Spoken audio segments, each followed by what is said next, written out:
We're showing you what is bringing culture to Las Vegas. Literature lights up the studio and hat sewing while you watch. You don't want to miss it. Front Row Center starts right now.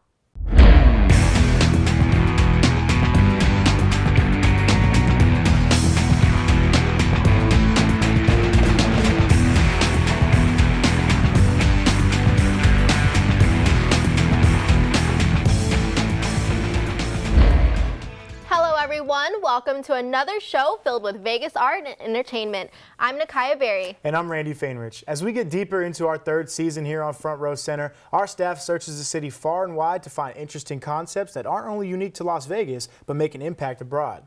I found an activity for locals to let their creative juices flow. Check it out. Well, me and my family were looking for a fun and educational thing to do for the afternoon. Color Me Mine is a paint-it-yourself service studio. It was always fun when I came when I was younger, so I decided to do it again.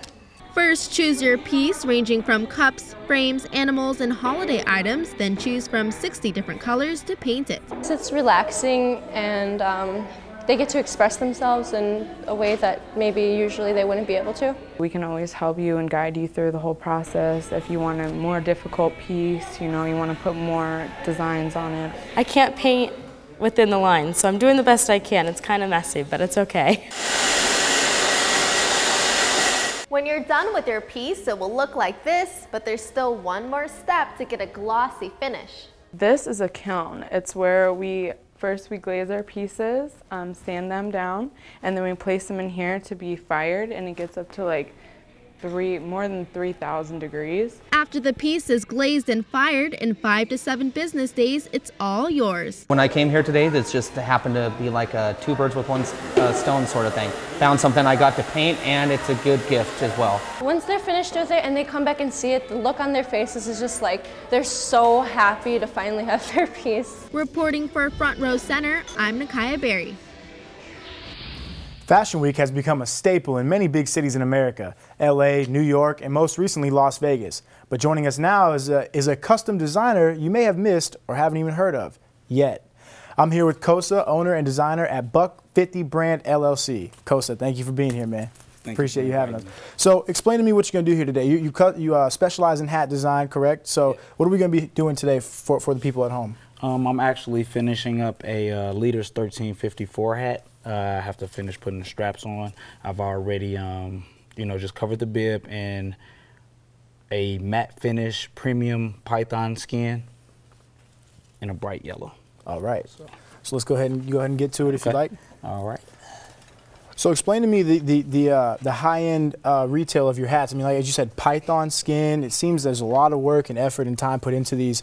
What got you into doing hats, and what made you want to use such expensive animal skin, python skin, alligator skin, stuff like that? Actually, this is the culture. This is the culture, street culture in Chicago. Okay. These hats were worn in the late '80s, early '90s as symbols of success.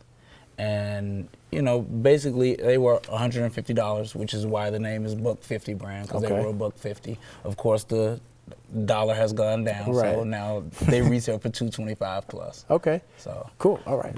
Let's see you in action here. All right. So explain to us what you're doing right now. No, I'm actually just adding a strap. Usually, what we do is we'll take the snaps off. Okay. If it's originally a snapback, and just make it an adjustable strap with a buckle to match the bib and the crown. Okay. Where did your love for fashion come from? I mean, you said you've been doing it for quite some time now. How'd you get started in fashion? When I was in grammar school, my best friend, his mother, her name is Barbara Bates, and she was just on NBC. I can't remember the name of the show. Right. But she was very, very inspirational. And she's actually designed suits for Michael Jordan, Oprah Winfrey, and amazing clientele. Wow. So just really like a Chicago staple in fashion, huh? Yes, most definitely. Awesome. So how long have you been actually sewing the hats on and stuff like that? Let's say for the last 3 to 4 years. Doing a lot of sewing the last 3 to 4 years. And a lot of a lot of your hats have sports memorabilia on, you know, Chicago. I saw Golden State. I saw the Knicks. It seems as if you're a big sports fan. Was that kind of the idea when you started getting into design, was to coincide sports and fashion? Not necessarily. I mean, I am a sports fan, but I love all colors. You know, I'm an artist. I'm an artist at heart, so you know the color thing. I love the team colors. Like they're all put together amazing. Matching colors in a certain way. So almost done with the straps, right? Yep. I see also we have some shirts up here. Have you started getting into clothing design as well?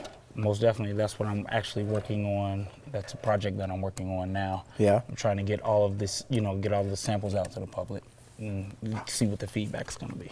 Any special material or design to your shirts that you sell? No, I mean, regular t-shirts. Yeah. Nothing extravagant. No super, no python skin or alligator skin on the t-shirts yet? Not on the t-shirts yet, but they will be on some sweatsuits. I'm working on some sweatsuits. Oh, there you go. So we just had Fashion Week in Las Vegas a couple weeks ago.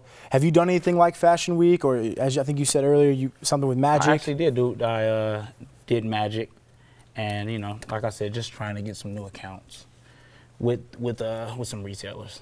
Was that your first time ever doing a Fashion Week like that, or some big fashion show like that? No. I've been coming to magic since I was in high school. Oh, really? I just love fashion. Yeah. How long have you been in Las Vegas doing this stuff? 'Cause you said you originally from Chicago? Yeah, I'm originally from Chicago. I just moved to Las Vegas December 1st last year. year. This past year? Yeah. Oh, wow, okay. And have you seen any like exponential sales since moving out here to, and Chicago's a big city, but Vegas is a lot closer to LA and a bigger market. Have you seen your sales go up at all like that? Not necessarily. I can't say so. Like I said, this is kind of the culture in Chicago and the Midwest, so they'll probably always lead the sales. Sell more in the Midwest. Yeah. Okay, let the people at home know where they can find all your gear at and where they can find your brand at right here. You can visit my page, my Instagram page. It's at Buck50Brand, BUCK50 brand, BRAND. You see something you like, you can also go to the website, which is buck50brand.com, and that's BUCK50 brand, BRAND.com. All right, Kosa, we appreciate you coming on, man. No, I appreciate you guys inviting me. All right. Well, don't go anywhere. More Front Row Center is coming right up. No one chooses to get breast cancer. The only choice we have is how we will deal with it. We were lucky. Before we were ever treated for breast cancer, we planned for life after breast cancer. We made the choice that breast cancer would not take something away from us. Unfortunately, not every woman knows her choices. And for the sake of all women across America, that has to change. And you can help make it happen. The American Society of Plastic Surgeons is supporting a bill that will help make sure women who are facing breast cancer surgery are told about all their options. It's called the Breast Cancer Patient Education Act. Every woman has a right to plan for life after breast cancer. But too many breast cancer patients are being left in the dark. Help us bring this important issue to light. Call your member of Congress and ask them to support the Breast Cancer Patient Education Act. In 1977, an 8-year-old boy picked up the game of golf from his father. The odds of that same boy then making it to the US and European Pro Golf Tours, 1 in 7 million. The odds of the Big Easy winning the US Open twice, 1 in 1.2 billion. The odds of him having a child diagnosed with autism, 1 in 88. Ernie Els encourages you to learn the signs of autism. Here's your check.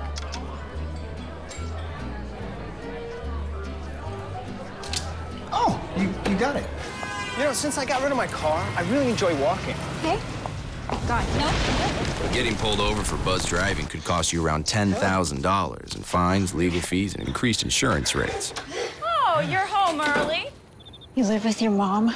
That'll set your game back a few years. Buzzed, busted, and broke. Because buzz driving is drunk driving. UNLV is making headlines with a famous onstage production filled with what everyone loves, drama. Alyssa Stein dives deeper into its understanding. Take a look. Imagine you're a character in a book and your author decided to give up on you. What do you do now? How about invade the lives of characters at UNLV?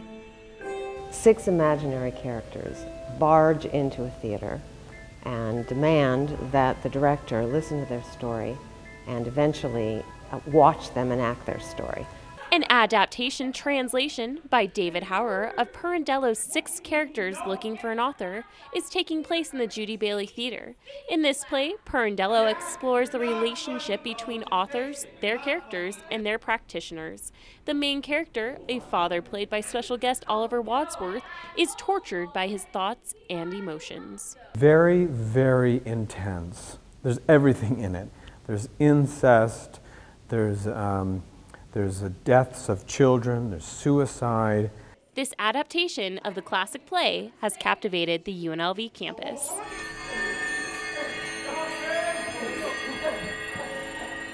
For Front Row Center, I'm Melissa Stein. We now transition from one form of the arts to another as poetry becomes our focus here on FRC. Marianne Chan is a writer for UNLV's Master of Fine Arts students present Neon Lit, a very bright reading series in a very hot town. Marianne, we appreciate you being here. Thank you so much. Thank you for having me. All right, so let's get right into it. Neon Lit, it's kind of a new concept around here. It's been around since 2009, I understand, right? Right. So explain to me how it came about, how it came together as a bunch of students at UNLV performing poetry. Well, so I'm a part of the MFA program for creative writing. And at first, we didn't really have a reading series, and it's sort of necessary for a literary scene to have a little bit of a reading series. Right. And so one of the MFA students, Catherine Cruz, developed the Neon Lit reading series just to have something regular for the students to go to. And then also, she wanted it to be downtown so that new students who come to Vegas, because most of our students are actually from out of town, so that new students that come to Vegas can actually see something outside of campus and outside of the Strip. Yeah, that was one of my questions. I want to get into that. You know, how did that concept come about? Was it just that she wanted people coming to these events to see Vegas, you know, old Vegas, not just the Strip, to see what Vegas was about as far as local entertainment goes? I mean, how did it, because it's all UNLV students that perform these, correct? Right, And if you're in the program. So it's kind of a weird idea. I mean, what was her thought process, or do you know what her thought process was with that? Well, originally it was in the Arts Factory, and I think that part of it was also community outreach a little bit, like trying to get to know people outside of the program. We have a really tight-knit program here, and so we really wanted to get more involved in the community and to get to know other writers that are also writing in Las Vegas outside of the university. Right. And so that was one of the objectives there. That's really cool to go see, you know, a writing or a poetry reading, but it could be in a location where afterwards you can go out and do something fun. I mean, I kind of get the premise behind that, you know? So let's talk about you for a second. How did you get into the arts? I mean, how did you become interested in poetry? You're a grad student here at UNLV, right? So how did you become interested in that? Well, it started off, when I was in high school, I was really into theater. I went to a high school that was really great, and it had 5 shows a year.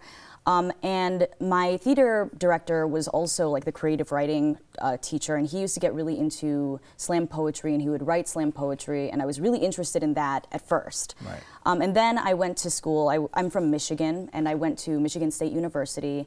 And I learned a little bit more about literature there and learned more about poetry on the page rather than poetry as a performative piece. And so I became more interested in writing poetry and writing it for the page rather than performing it. Yeah. So you mentioned that you started in theater. What other form of the arts are you interested in? I mean, theater, do you like singing? Do you like anything like that? I'm half Filipino, and so all Filipinos like to sing. I know that. I also play the guitar, but not well. So right now I'm mostly focusing on writing. On writing, but you do like the theatrics and music and all that stuff. Oh yeah, I love that. That's awesome. All right, well, we're going to get right into Marianne reading for us, right? You're going to read a couple poems for us from, what is it called now? A series? Yeah, it's a series of poems called Personalized Wedding Vows for the 21st Century. All right. Well, without further ado, Marianne Chan.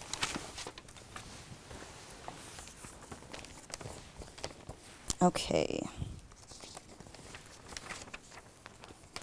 So this is Personalized Wedding Vows for the 21st Century, number 2.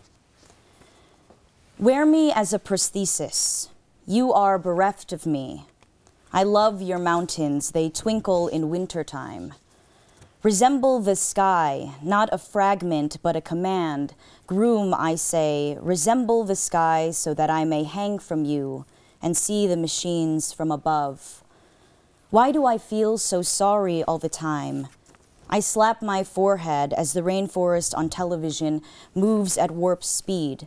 Flowers that grow instantly. World in which identities are towns robbed of elephants and leopards roam the streets. There is no room for us in the inn. There is no manger, no natives or nativities, only increments of development, a waitress with no free hands. Okay, and now I'm just going to read Personalized Wedding Vows for the 21st Century, number 4.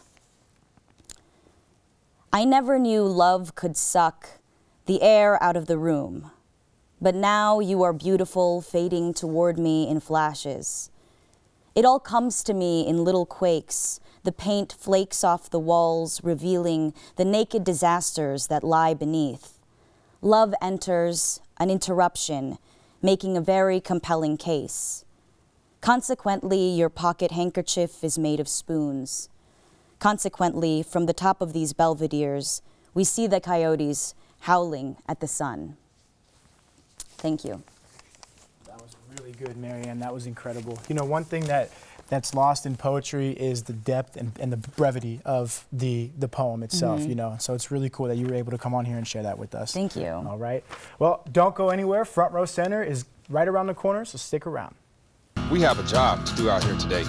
To be a winning team, you have to work like a winning team. My team depends on me. And my team is 50,000 strong.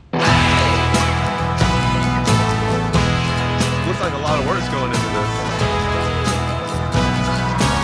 This is what it feels like to be part of a team. A winning team. The Action Team. Action Team!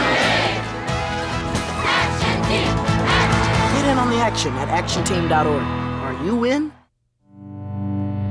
I don't think anyone captured my first steps on camera. I was the 5th kid, and by that time, first steps weren't a big deal. I was 16 and driving home with my brother Ben. A distracted driver hit us. Ben died on impact. I had 47 days in a hospital bed for reality to settle in. With a major spinal cord injury, doctors said I would never walk again. But deep down, I knew I would. I prayed that every day. Family, friends, strangers, all started to pray for me to be able to walk again. The progress has been slow, and the victories hard won, but I feel the prayers. Whether you need support in a tragedy or just to make it through a bad day, prayer can make a difference. America, let's come together by believing with each other. For someone to come alongside you and say, I'm going to believe with you, it means a lot. Welcome back to FRC. If you're like me, you've sat around and wondered when someone would give you a chance to show off your talents. Well, thanks to the Creative Art Expo held at UNLV, many students got their chance to shine. Here's Sean Leonard with more. I'm here at the CSUN Creative Expo. There's a lot of artists inside and a lot of different kinds of art. I'm ready to check it out. Hope you are too. Most of our events focus on getting students into grad school, but since a lot of students in the arts aren't going into grad school, why not give them networking opportunities within Las Vegas and within the arts district and within the Strip, and be able to give them opportunities so that they'll have something when they get their bachelor's. The expo wasn't just for visual artists. Bring in the cavalry, shine all these hearts of gold. Vegas art professionals stopped by to offer some advice. So many times throughout life where it's so easy to get distracted from that and try and go into a more kind of conventional or safe route. But as human beings, we're put on this earth to create. That's our defining characteristic. You know, from many other animals, we have the ability to create. Every human being has a millisecond of freedom. And that millisecond of freedom is the time between stimulus and response. You have a very short period of time in which to tell yourself what that means to you. And that story is what shapes the rest of your life. Sean Leonard at the Creative Expo, reporting for Front Row Center. I'm sitting here with PK, president and founder of Purple Crown Entertainment and head of design of Collective Status. Welcome to the show. Hey, what's going on? Great. So there's not that many of us out here. I was born and raised in Vegas, and so were you. Right, right. So being here in Las Vegas and doing your thing after you were born here, how do you feel about the city? The city's developing. As far as like the art and music culture in Las Vegas, I've seen it grow, you know, a lot since high school. Like when I first grew up out here, like there wasn't too much going on for like kids that are under 21 and stuff. But with a couple events and just the culture kind of growing, especially in downtown Las Vegas, it's come a long way. It's come a long way. But you know, kids growing up now, they're definitely more blessed than when I was like in high school. So tell me, what is Purple Crown? Purple Crown is a promotional marketing company. It caters towards urban and hip-hop and R&B concerts mainly. And basically, we do concert consulting for a lot of the venues around town, from Hard Rock Cafe to House of Blues, and now we're going into the Brooklyn Bowl. So we throw our own concerts, and then we also do consulting for buy-in and doing promotions for shows out of those venues also. So you're known as the #1 hip-hop promoter in town. And what artists have you had so far, and why those artists? Our first, I guess our breaking point, kind of getting into the scene to kind of establish ourselves, was Kendrick Lamar 2 days before the Good Kid, Mad City album came out. We did Meek Mill. From there, we did, recently we did Party Next Door. That was last December. And which is, I think, is like the hottest R&B artist coming out right now. And I'm trying to think, shoot, those are probably like the main ones. We brought out YG last year, and Schoolboy Q, who had the #1 hip hop album actually last year too, when he dropped his album. So every concert in 2014 was sold out. Congrats to that. Thank you, thank you. So with, I noticed the couple that I've been to, it's been a diverse crowd with age. Right. Why is it important to you to have entertainment for people under 21 as well? Well, me growing up out here, there wasn't too much to do. Like, you know, everything's catered on the Strip to anyone that's 21 and up, whether it's nightclubs, going gambling, or such and such. But as far as the locals, you know, there's the regular scene for the kids. You could play sports, you know, you could go skateboarding, but there wasn't too much as far as entertainment and music. So it was very important for me to do concerts that are 18 and up. You know, you get to have a good time. It's somewhat of a party too, but you get to experience live music. So me not being able to go to these type of events personally when I was growing up, it was very important to me to cater to stuff like that to kids who are under 21. So. And you're also designing a clothing line, Collective Status. Tell me about that and what makes it different from another clothing line. Well, basically, Collective Status is a company out of Austin, Texas. I just got hired to be the head designer for it. And it's basically in the streetwear industry. I would like to call it more of a lifestyle brand. You know, trying to get away from like the fast fashion where cats are screen printing t-shirts and just dropping out a line. We got a whole cut and sew line coming out here in spring and summer of 2015. And basically just layering pieces, elongated tees, high-low t-shirts, bomber jackets, all basically in the, I guess, hip-hop and streetwear demographic though. So where can we see the line, and what upcoming concerts can we expect? Okay, so the line is gonna drop here in April. We're only going to sell it in the 4 stores in Texas that Collective Status has. We're going to start selling it wholesale nationwide after a year once the demand gets high. The concerts we got coming up, I got I Am Sue from HBK March 27th. I got Earl Sweatshirt from Odd Future. He is May 15th. I'm working on Ray Shremmerd right now, coming up Memorial Day weekend. And Big Sean and the Brooklyn Bowl. Those are all to be announced. So. Okay, we'll definitely keep a lookout for those. Thanks for coming in. All right, thank you. Las Vegas is always buzzing with exciting entertainment. Alyssa, tell us what's coming up in the city that never sleeps. Hey Las Vegas, I'm Alyssa Stein, and here's what's worth checking out this week. Known for their amazing live show and the frequency at which they tour, blues-inspired southern rock band Widespread Panic will be at The Joint inside the Hard Rock Hotel and Casino on Saturday, February 28th. Also inside the Hard Rock, Vinyl will host a unique and imaginative performance featuring Mike Silverman, also known as That One Guy, on Sunday, March 1st. On Monday, March 2nd, catch the feel-good love story, Rock of Ages, at the Venetian. Tuesday, March 3rd, get ready for some summer lovin' as Olivia Newton-John makes her way to the Flamingo and kicks off her residency show. Combining old world burlesque with specialty acts and outrageous comedy, Absinthe is an adult-only circus-style spectacular. See this edgy and uncensored show March 4th at Caesars Palace. And now's your chance to see your favorite YouTube celebrities perform live when the Digitour takes over the Hard Rock Cafe on the Las Vegas Strip Thursday, March 5th. On Friday, March 6th, catch the release of the new movie Chappie, about a robot who develops the ability to think and feel. That's what's going on this week, Las Vegas. Back to you, Randy and Nakaya.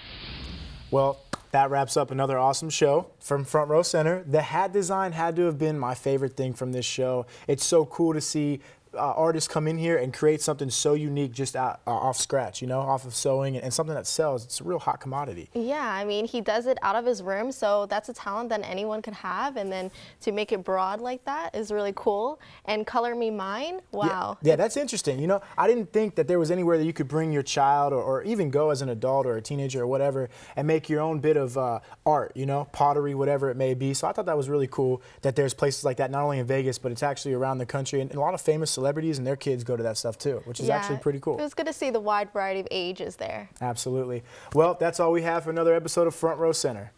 Well, like us on Facebook and follow us on Twitter at FRCLV and hashtag FRCLV to let us know what's trending. Remember to email frontrowcenterlv@gmail.com if you have an interesting idea or concept for our show. This is Front Row Center, where art and entertainment collide. See you next week, Las Vegas.